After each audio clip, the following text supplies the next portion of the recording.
प्यार में, रिलेशनशिप में, लव लाइफ में, शादीशुदा जीवन में, वैवाहिक जीवन में अगर तुम्हारी हार हो रही है, रिश्ता रेत की तरह हाथों से छूट रहा है, सिचुएशन बिगड़ रही है या बिगड़ चुकी है, तो आज आपको जिताने का, विजय श्री करने का एक साधन बता रहा हूं।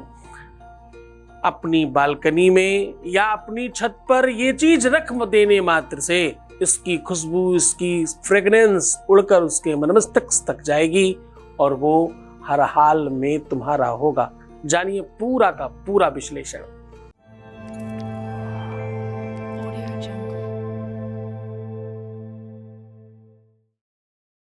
आज हम कह रहे हैं कि अपनी छत पर, बालकनी पर यह चीज जरूर रख देना। इसकी फ्रेग्रेंस, इसकी खुशबू, इसकी महक उसके जहन तक जाएगी, उसकी सोच तक, उसकी समझ तक, उसकी बुद्धि तक, उसके विवेक तक, उसके चिंतन तक जाएगी और वो आपका होगा। सुगंधिम पुष्टिवर्धनम। और फिर क्या होगा? फिर होगा उर्वारुकमिव बंधनान मृत्योर्मुक्षीयमामृतात्। इसकी सुगंधी इतनी फैलेगी, प्यार मजबूर हो जाएगा। उपाय अकेला काम नहीं करता, उपाय सिर्फ एक दिशा में नहीं चलता, उपाय काम नहीं करता। कितने, मैंने हजारों बार ये बात कही होगी, कितने महात्मा संतों को देखा होगा तुमने, एक ही नाम सबको बोलते, जाओ राम राम करो, जाओ नमः शिवाय कहो, जाओ माता माता बोलो, बस एक ही शब्द बोल करके सबका काम करवा रहे हैं। किसी को बच्चा नहीं हो रहा है, किसी की शादी नहीं हो रही है, किसी का व्यापार नहीं चल रहा, किसी को नौकरी नहीं मिल रही है, और सबको एक ही दवाई दे रहे हैं और सब ठीक भी हो रहे हैं। तो वो दवाई तो काम कर रही है, दवाई के साथ साथ काम कर रही है उनकी शक्ति, उनकी श्रद्धा, उनकी भक्ति, उनका जप तप, साधना और तपस्या। जब वो कहते हैं जाओ ये करो ये हो जाएगा, तो ये करो वो तो नॉर्मल बात है, जाओ भगवान से जुड़ जाओ, लेकिन ये हो जाएगा वो उनका आदेश है कि जाओ तुम्हारा ये काम हो जाएगा। पर कब होगा?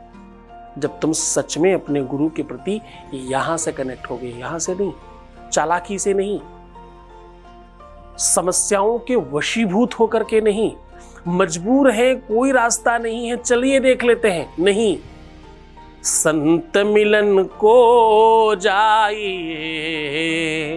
ध्यान से सुनना, मजबूत बात बता रहा हूं, सीख जाओगे अगर ये बात आज, तो आज के बाद जीवन में कभी दुख नहीं आएगा।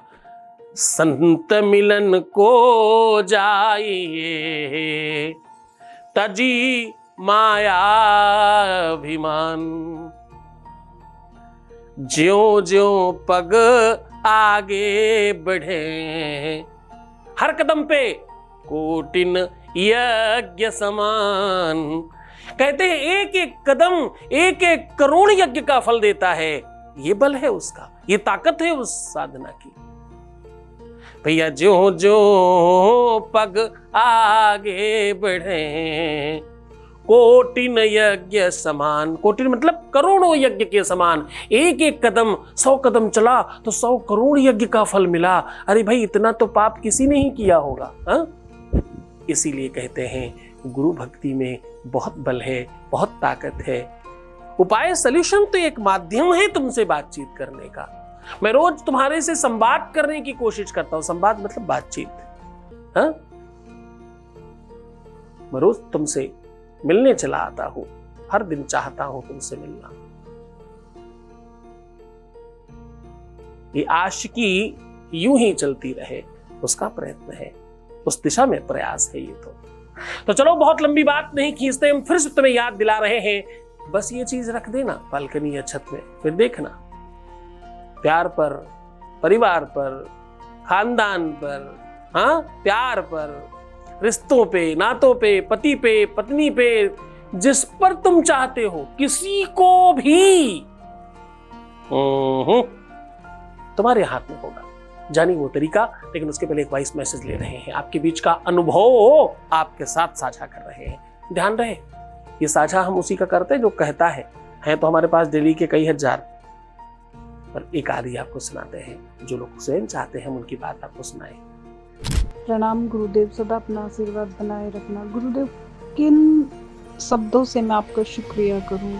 मेरे पास तो शब्द ही नहीं है गुरुदेव। आप तो मेरी नैया पार लगाते हैं गुरुदेव। हर हर उस इंसान की नैया पार लगाते हैं गुरुदेव जो मझधार में होते हैं, जिन्हें कोई किनारा ही नहीं मिलता। गुरुदेव, मेरी बेटी का कहीं सिलेक्शन हो ही नहीं रहा था, उसे स्कूल ही नहीं मिल रहा था, लेकिन आपके एक बार कहने मात्र से, आपके आशीर्वाद से गुरुदेव, उसे स्कूल मिल गया गुरुदेव, उसे स्कूल मिल गया। प्रणाम गुरुदेव। जब से मैं आपकी शरण में आई हूँ ना गुरुदेव, मेरा हर असंभव काम संभव हो रहा है। मेरा आपकी कृपा से हर काम हो रहा है। प्रणाम गुरुदेव, प्रणाम। आपके चरणों में कोटि कोटि प्रणाम गुरुदेव। बहुत बहुत धन्यवाद, बहुत साधुवाद, बहुत सारा आशीर्वाद। ये सब तुम्हारा प्रतिफल है, तुम्हारी मेहनत, तुम्हारी परिश्रम, तुम्हारा ही सब कुछ है। मैं तो माध्यम हूँ, तुम मुझे मान रहे हो, इसके लिए बहुत बहुत शुक्रिया। सीधा उपाय की बात कर रहा हूँ। आपको क्या रखना है, किस प्रकार रखना है, वो आप जान लीजिए, वो समझ लीजिए, वो तरीका, वो ढंग, वो सिस्टम, वो व्यवस्था, वो नॉलेज आपको दे रहा हूँ जो आपको करना है। अब आपको ध्यान रहिए कि क्या क्या और किस प्रकार करना है। आपके घर में जो भी भोजन बन रहा हो, कम से कम 1 टाइम, मैक्सिमम 2 टाइम के आटे का चोकर ले लेना है। इस चोकर के ऊपर थोड़ी सी राई समझते हैं आप, पोहा इत्यादि में डालते हैं, सरसों का छोटा वाला भाग, छोटा वाला भाई, राई दुकानों पर मिल जाती है, वो 3 चुटकी उसके ऊपर डाल दीजिए और 7 चुटकी नमक डाल दीजिए। ये तीनों चीजों को खूब अच्छी तरीके से मिश्रित कीजिए और किसी मिट्टी के बर्तन में रख कर के बालकनी या छत में रखिए। अब आखिरी जो काम करना है वो गौर से समझिए। आपको जो भी फ्रेगनेंस बहुत पसंद हो उसका इत्र लीजिए, जो भी पसंद हो आपको। बस इतना ख्याल रहे कि वो किसी भी पुष्प का, वैसे तो जितने भी इत्र है वो लमसम किसी न किसी पुष्प के होते हैं, वैसे तो मिट्टी के भी इत्र अवेलेबल हैं, दुनिया भर की चीज़ों के, बहुत हर खाने की चीज़ों के इत्र अवेलेबल हैं। किसी भी पुष्प का इत्र हो बहुत अच्छा, जो तुम्हें भी पसंद हो, उस इत्र की शीशी को लेकर के अपने ऊपर से उल्टा 7 बार उतारिए। सीधा नहीं, उल्टा, अपोजिट साइड से 7 बार उतारिए और 3 बार जम जम हिम हिम क्लीम क्लीम स्वाहा, जम जम हिम हिम क्लीम क्लीम स्वाहा, ऐसा 3 बार बोल करके फूंक मार दीजिए। और 7 बार जैसे फेरे लिए जाते हैं उस प्रकार से आंखों से देखते हुए सीधा सीधा सीधा सीधा सीधा सीधा अपनी आंखों को उसके आसपास घुमाइए 7 फेरों के लिए। हर फेरे में अपने पार्टनर का नाम लीजिए और उस इत्र को उसी मिश्रण में गिरा दीजिए और चुपचाप वहां से पलायन कर जाइए, यानी वापस आ जाइए। जब कोई तंत्र मंत्र किया कराया होता है, जब कहीं अलग से कुछ नेगेटिविटी कराई जाती है, जब कोई बुरी चीजों का प्रभाव होता है, तो कभी कदार उपाय बहुत विलंब से काम करते हैं। आपको हड़बड़ाना नहीं है, जल्दबाजी नहीं करना है, क्योंकि हम हर दिन कुछ न कुछ नया लेकर के आते हैं आपके लिए। बहुत मन से, बहुत श्रद्धा से, बहुत विश्वास से करना, 99% लोगों के काम हो जाएंगे इसमें। ये बहुत महत्वपूर्ण उपाय है और बहुत ताकतवर है। खास तौर से होली, दीपावली और ग्रहण के आसपास किया जाए तो ये बड़ा फलदायी होता है। आसपास, उस दिन की बात नहीं कर रहा हूं, ध्यान से समझिएगा। खूब मन से करिएगा, थोड़ी श्रद्धा बढ़ा कर रखिएगा। ईश्वर तब साथ देता है जब तुम्हारी श्रद्धा और विश्वास की डोर मजबूत होती है, क्योंकि ईश्वर उसी से आता है, भगवान उसी से आपके पास तक पहुंचता है। खूब मन से करना, तुम सफल हो जाओगे। तो मुस्कुराओ, सुंदर बनो, हर आधे घंटे में प्रणाम करके पानी पीना, अपना बहुत ख्याल रखना और खूब बेहतर रहने की कोशिश करो। तुम सिर्फ अपना ख्याल रखो, मैं तुम्हारा भी रख रहा हूं। ओम नमः शिवाय।